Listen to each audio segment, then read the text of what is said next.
It was great to see you. Thank you all so much for coming. I was really excited about being here until just a few minutes ago. No, somebody came up to me and said, "Is Bill Nye your real name?" I said, "It's William Nye." He said, "Well, why did you change it?"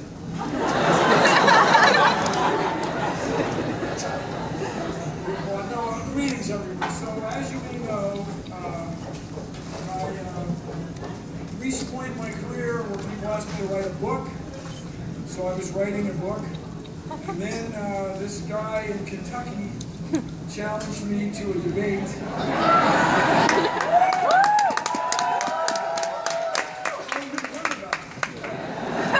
And so it went on for several months, but I agreed to do it. And after that, the publishing company, St. Martin's Press, which is in the Flatiron Building, had me change what I was doing to work on this book. And I realized that there are a great many people who are unfamiliar with what I would call the fundamentals of evolution. I consider this book a primer on evolution. As you may know, I'm not a full-time life scientist, but I have a rudimentary familiarity with evolution. And I chuckle because this guy in Kentucky clearly doesn't. As I say, it wouldn't matter if it weren't for you guys. You can't raise a generation of people that doesn't understand the main idea of life science. The only thing that keeps the United States in the game economically is our ability to innovate. And innovation is why you all have these fabulous phones, these pictures, and innovation is how the United States, that's what we produce, these ideas. So as you may know, I went to Cornell University. Woo, go Big Red! But I'm pretty confident that it was a clerical error, that they intended to let me in. But as you may know, one thing led to another. I took an astronomy course from Carl Sagan. He's the best student or anything, but he had a deep effect on me.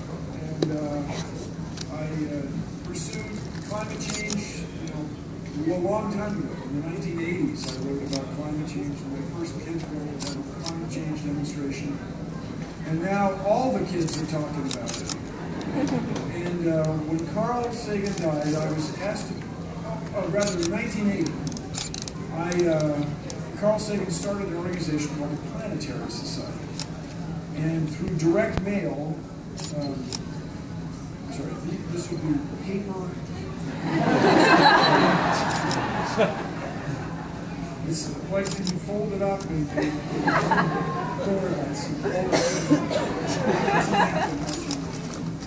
I joined the Planetary Society back in 1980 when disco was giving way to punk rock and the important work of Sid Vicious and the Sex Pistols. And so I've been a member ever since. In 1997, when Carl Sagan died, I was asked to be on the board of directors. Then people were just filling out forms. I became the vice president. And then 4 years ago, by the way, on our board is Scott Hubbard, the Mars czar. His book's here someplace. Heidi Hamill, who studies the outer planets. Ron Levin, who invented Sirius XM Radio, one of the inventors. And Neil deGrasse Tyson. And so 4 years ago, at these meetings, I'll admit, these guys are connoisseurs of wine. And something happened, and now I'm the CEO. So,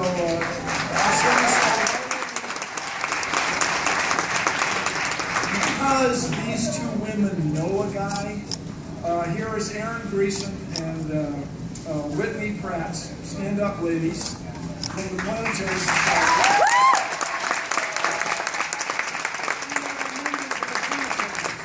Anybody out here? Yes, I love you. Yes, we love you, man. The Planetary Society, advanced space science and exploration, so that humans, empowering humans everywhere to know the cosmos and our place within it. And I claim that if we had a more robust space program, not just in the United States, but worldwide, we would be innovating. We would be having new ideas. And you all may be alive when we discover life on another world. And if we do that, it will utterly change this world. Everybody will think very differently about his or her place in the cosmos or their place in space. So these kind of musings are very straightforward for me. And I was at a meeting of people who do science playwriting. Is that accurate? Yeah, science playwriting. And I met a guy who thought that my way of thinking was not worthless. And he became my editor. And he's the guy who told me to bottle these ideas. Instead of having 15 chapters, we have 37. And the guy who really guided me that way, almost every morning we would talk on the phone and he would direct me and made the book. I'm very proud of the book. And made the book what it is. And he's up here, Corey Powell.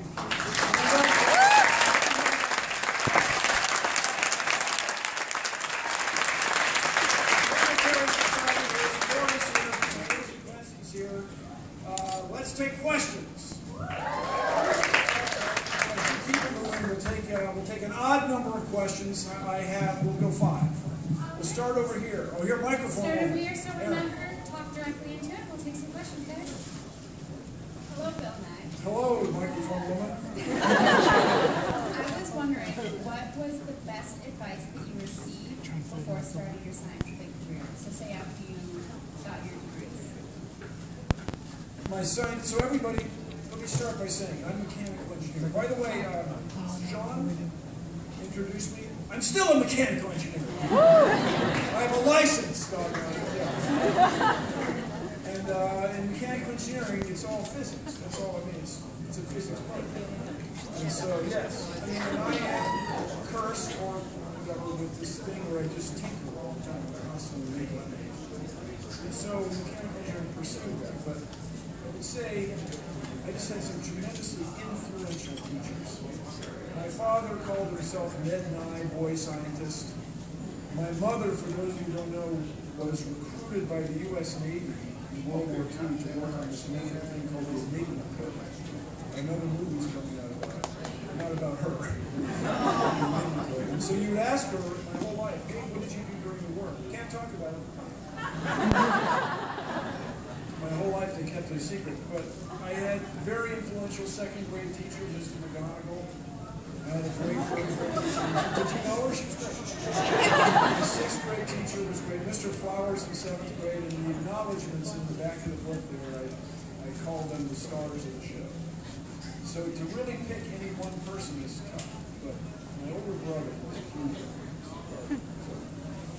You never know who's going to direct you. That's all I can say. For the young people here, I say, you change the world, okay? We need you. Change the world. Next question. Yes. How hard was it for you to become an engineer? How hard? Oh, it was simple. Cornell, very relaxing engineering program. No, here's what I think maybe the key is algebra, mathematics. So apparently algebra is the single strongest indicator of whether or not you will pursue a career in science and engineering. It's not clear that it's what causes you to pursue a career in science and engineering. But have you taken algebra yet? Where letters represent numbers? Yeah, that's the key. Apparently, when you think abstractly about numbers, you are able to think abstractly about all sorts of things. Everything in this room, every single thing in this room, came out of somebody's head. Somebody thought of every shape. And a lot of the people that did that thinking were engineers. So people like to make fun of us, engineers, because that's the reason. You're an engineer, aren't you? Yeah. And, can you fix the blender? No, so you'll see that I hope you can consider becoming an engineer. There's many branches: computer science, electrical engineering, mechanical engineering, material science. Because I like to say we can use science to make things, solve problems. Next question. Aaron. Yes. Hello. What is your best? Excuse me a second. Things your pants. Take your time. Yes, ma'am. What is your best advice towards future scientists? Well, algebra. Embrace algebra. I'm not joking. And then the main thing, everybody, is not to learn the facts of science, which are huge fun. I mean, what's more fun than the atomic number of a billion? Anyone? 37. 37. I failed. That's important, but what we want you to embrace is the process of science, the way we come to know the world. And it starts with an observation, and then you have a hypothesis about how this thing could have happened, and then it's very important in science to learn to measure. So that's why numbers get in there. Because we can speculate, but until you really measure, you're not sure what's going on. And the most important skill I'd say for any student today is not the ability to memorize information, but to sift information. When I was young, we went to the library and we looked things up. And the things we looked up were almost certainly correct. If you got something in the Encyclopedia Britannica, it was almost certainly true. But now, with access to students, everyone's got access to so much more information, a factor of, I guess, 1 million, 10 million. And the information is of lower quality. So the most important skill is to learn to sift through that lower quality information to get to the facts. But in general, I saw a heckler just heckled something that so many hecklers at so many book signings heckled. Metric system! And so she did, then she went like this. But I gotta say, that's binary! That's decimal!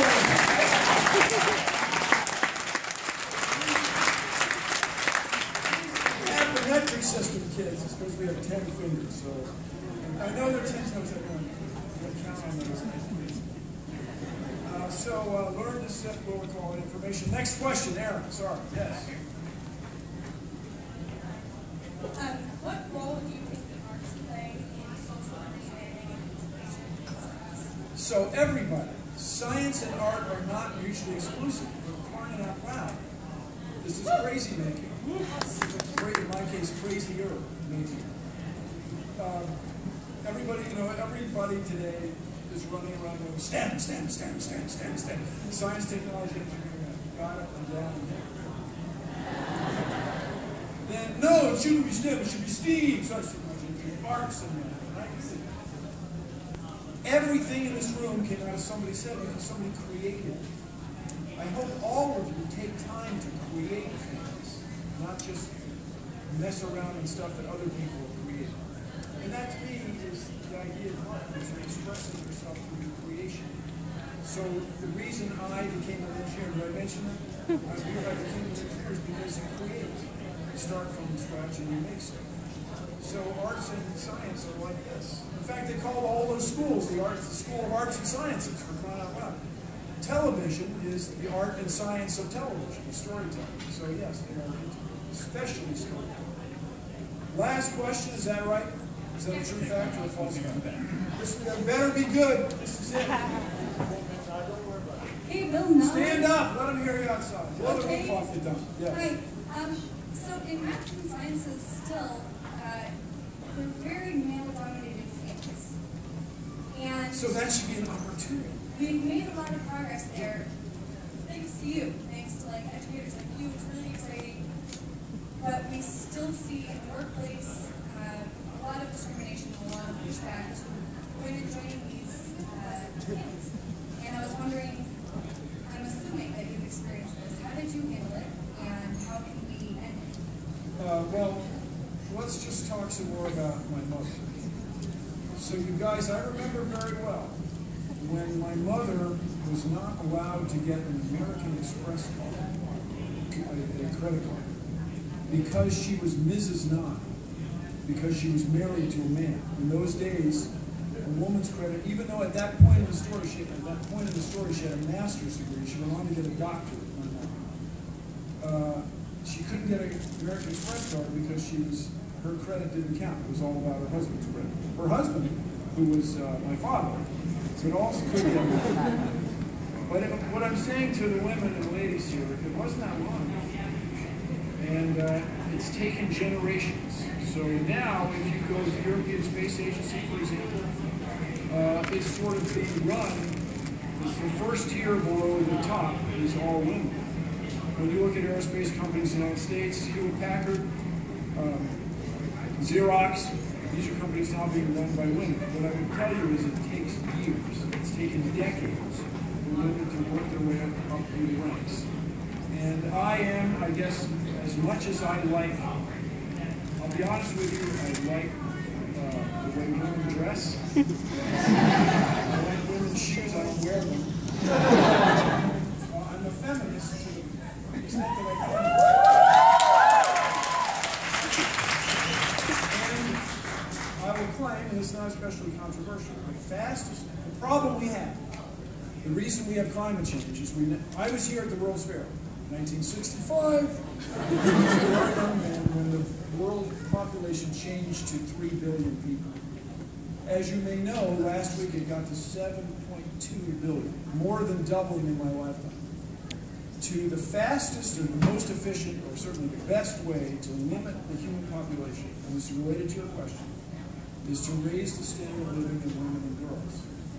And so to do that, we educate. That's the fastest way to do it. And the most, the evenest playing field in education is science. When you find out something for yourself, nobody can take that from you. So go, women and girls, let's change the world!